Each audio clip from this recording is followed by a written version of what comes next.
ایک دو باتیں کے بات کو ختم کرو, اس لیے کہ سب سے بڑی زندگی آخرت ہے, اور اس آخرت نماز روزہ ان تمام عبادتوں کے لیے ضروری کیا ہے؟ محبت رسول ہے. محبت رسول ہے. جو آج آدمی بڑی بہادر تھا, چل سکتا تھا, پھر سکتا تھا, آج نماز کے لیے سجدہ کرنے کے قابل نہیں ہے, کرسی کا محتاج ہو گیا ہے. اس کے باوجود اس کا تکبر نہیں گیا ہے, اس کے قلب سے وہ قدرت دور نہیں گئی ہے, وہ میں بنا دور نہیں گیا ہے. یہ کیسی مسلمانی, یہ کیسی نماز, یہ کیسا ذکر, اس کا کیسا کلمہ.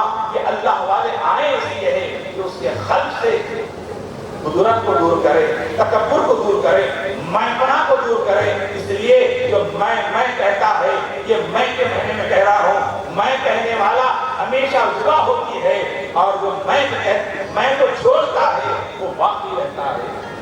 بزرگ دوستو, آج اس سرکار حاضر علی بن سوائی بادشاہی ناگوری رحمۃ اللہ تعالیٰ علیہ اس جلسے سے میں آپ سے مخاطب ہوں کہ آج جلسے سے کچھ لے جائیں, کچھ تو لے جائیں, کچھ تو لے جائیں.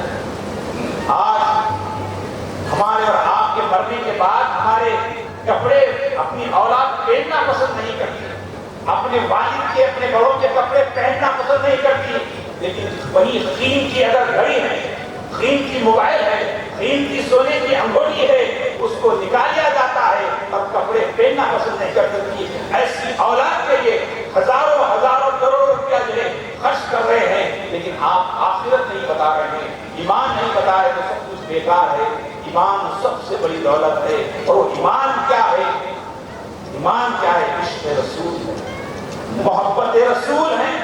اللہ کے رسول کی محبت جب تک آپ کے اندر نہیں آئے گی, آپ کی ہماری کامیابی نہیں ہے. آپ سے عرض کروں کہ ایک صحابی رسول ہیں جو مکے سے مدینہ جاتے ہیں, پیارے آقا صلی اللہ علیہ وسلم سے ملاقات کے لیے جاتے ہیں, اور ساتھ میں اور بھی لوگ جڑ جاتے ہیں.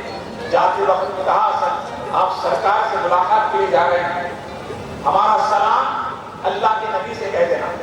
ابھی بھی حج کے لوگ جا رہے ہیں, کہتے ہیں سلام کہتے ہیں, تو پیارے نبی سے سلام کہہ دینا. تو یہ صحابہ اکرام جب پہنچے, ایک دن دو دن تین دن رہنے کے بعد جب واپس آئے تو ایک صحابی رسول سلام کہنا بھول گئے, اللہ کے نبی کو سلام کہنا بھول گئے. تو فوراً وہ جو ساتھ کے صحابہ تھے آپس میں کہنے لگے, آپ ذرا ٹھہر جائیں, میں جا کر اللہ کے نبی کو سلام کہہ کے آتا ہوں. فلاں صحابی نے سلام کہا تھا. بولے اب واپس آنا نہیں ہوتا, کافی دور آ گئے, آپ چلے جائیں. اب دیکھیے کہ اکیلے صحابیوں کو چھوڑ کر چلے جاتے ہیں. کام کیا تھا؟ کسی کا سلام پہنچانا تھا, کسی کا سلام اللہ کے نبی کو پہنچانا تھا. جیسے ہی مدینے واپس آئے, کیا دیکھتے ہیں کہ یہ رات ہو گئی اور مسجد نبی میں سو گئے. رات کے وقت اللہ کے نبی آئے, کالی کملی والے آقا آئے, آ کر جو ہے بولے اٹھائے, بولے تم تو مکہ چلے گئے تھے, تم تو مکہ چلے گئے تھے, آئے کیوں؟ کہا یا رسول اللہ, آپ کا فلاں امتی, فلاں آپ کا غلام آپ کو سلام کہا تھا, تمہیں سلام پہنچانا امانت ہے, میں نے نہیں پہنچایا تھا, تو آپ ان کا سلام قبول فرمائیے. اللہ کے نبی مسکرائے, کہا اس پہ بھی سلامتی ہو, اس پہ بھی سلامتی ہو. سلام کہنے کے بعد اللہ کے نبی کہنے فرمانے لگے, وہ تیرے ساتھیاں کہاں ہیں؟ کہا یا رسول اللہ وہ تو مدینے سے, وہ تو مکہ چلے گئے, وہ تو مکہ چلے گئے. اللہ کے نبی مسکراتے کہا, کالی کمبل کو نکالا, کالی کمبل کو نکال کر وہ صحابی رسول کے سر پہ ڈالا, ڈال کر فرمایا آنکھ بند کر. آنکھ بند کرنے کے بعد جیسے ہی آنکھ کھولے, وہ اپنے آپ کو مکے میں پاتا, اپنے آپ کو مکے میں پاتا. فجر کا وقت مکے کے اندر ہے اور اونٹ کے ساتھ ہے, اور وہ ساتھیاں جو پہلے چلے گئے تھے وہ کہنے لگے تم تو جو مدینے جانے والا تھا, ہم سے پہلے آپ کیسا آ گئے؟ کہا جس کو سلام پہنچانے گیا تھا وہی مجھے لے مکہ پہنچائے ہیں. یہ جو اللہ کے نبی کے جو اختیارات تھے, اس پہ ایمان لانا ضروری ہے. ہمارے آقا ہمارے نگہبان ہیں, ہم لاوارث نہیں ہیں. ہم جو کلمہ پڑھتے ہیں لا الہ الا اللہ محمد رسول اللہ, ارے ہم جس کے کلمہ کو ہیں, ہمیں کلمہ پڑھنے پہ ہمیں ناز ہونا چاہیے. ہم جس کے کے مالک کہہ رہے ہیں وہ مالک ہے جو سورج کو نکالتا ہے ڈباتا ہے، اس ساری کائنات کا رب ہے۔ ہمارا رب رب العالمین ہے، ہمارا رب رب العالمین ہے۔ ہم کو چاہیے کہ اللہ کی ذات پہ ہمیں یقین کرنا ہوگا۔ ارے ایک معمولی سا کوئی اگر منسٹر کہہ دیں گے رشتے دار ہے اس کا خاص ہے تو وہ تکبر کرتا ہے کہ میں فلاں کا آدمی ہوں، فلاں کا آدمی ہوں، کوئی آفیسر ہے فلاں کا آدمی ہوں۔ ارے یہ رب العالمین کہہ رہا ہے، یہ رب کہہ رہا ہے کہ میں 70 ماؤں سے زیادہ محبت کرتا ہوں۔ کس سے؟ میں اپنے بندوں سے محبت کرتا ہوں۔ ارے اللہ ایسی محبت کرنے والا ہے، ہم اس محبت کو سمجھنے کی ضرورت ہے، اللہ کے فضل کو سمجھنے کی ضرورت ہے۔ اللہ کا فضل اسی کے ساتھ ہے جو جھوٹ نہیں بولتا، جو جھوٹ نہیں بولتا، سچ بولتا ہے، چوری نہیں کرتا، ناقص میں برابری رکھتا ہے اور ایمانداری سے زندگی گزارتا ہے۔ اللہ اس کے ساتھ ہے۔ یہ اولیاء اللہ کی جو مجالس ہے اس کے اندر عشق رسول کو اپنے سینے سے لگائیں، محبت رسول کو سینے سے لگائیں، باعمل ہو جائیں۔ بہت کر لیے ادھر چلے گئے ادھر چلے گئے، اب نمازوں کی پابندی کریں۔ حضرت قبلہ یہاں مسجد بنائے، روڈ پہ مسجد بنائے، مطلب کیا ہے؟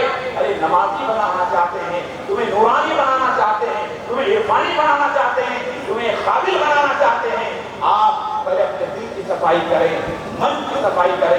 اس لیے باتیں بہت ہے لیکن وقت کم ہے۔ میں آپ سے صرف یہی کہنا چاہوں گا کہ آپ کا ہمارا مالک کون ہے؟